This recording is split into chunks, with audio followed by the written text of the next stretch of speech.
The Sumerian creation myth, the battle of gods, and the birth of the world. In the beginning, there was no sky, no land, no stars, and no time. Only primeval waters stretching endlessly in all directions.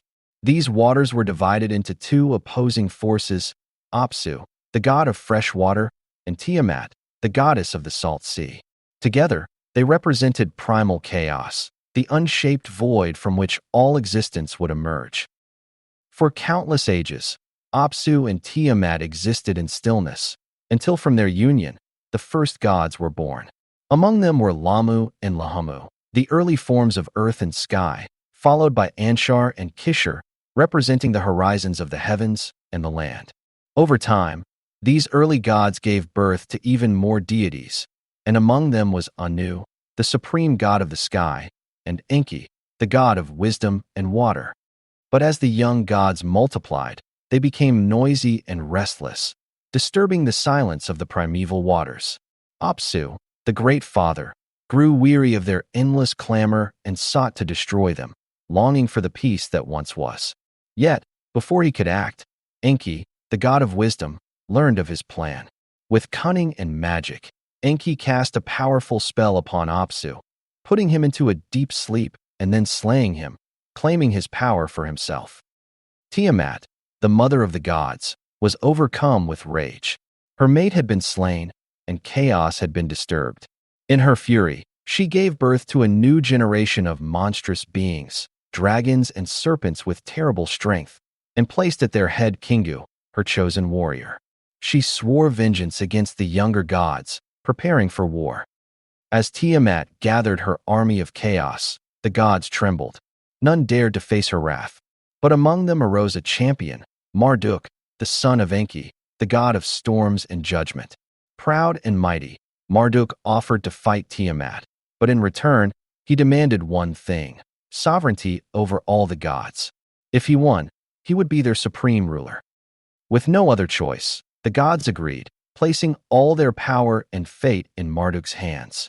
Armed with an enchanted net and a mighty bow, Marduk confronted Tiamat in the heart of the raging seas. The battle was fierce. The great dragon roared, the skies burned, and the waters churned in chaos. But Marduk, with his storm winds, ensnared Tiamat, forcing her open, and with a single, thunderous strike, he split her in two, severing her form and ending the war. From Tiamat's sundered body, Marduk shaped the world.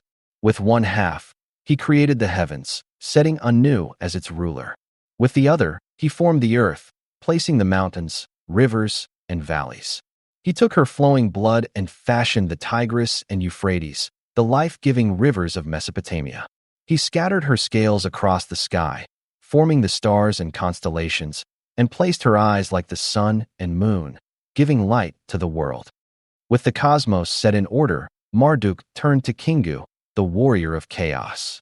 As punishment for his rebellion, he took his blood and, mixing it with clay, created the first humans. Mankind was not born from love or divine will, but from the remnants of chaos itself. The gods decreed that humans would serve them, tending the earth and performing rituals to honor their divine makers. Thus, the world of the Sumerians was forged from the ruins of a cosmic battle, shaped by the victory of order over chaos. But it was a fragile balance. The gods still held power over the fates of men, and the memory of Tiamat, the mother of chaos, remained ever present. Even in death, she was woven into the very fabric of existence.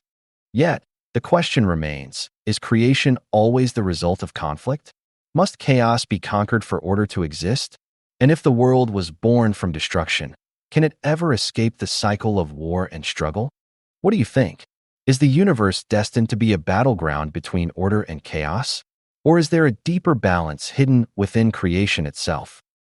Join the discussion and continue the journey to explore the theory of everything.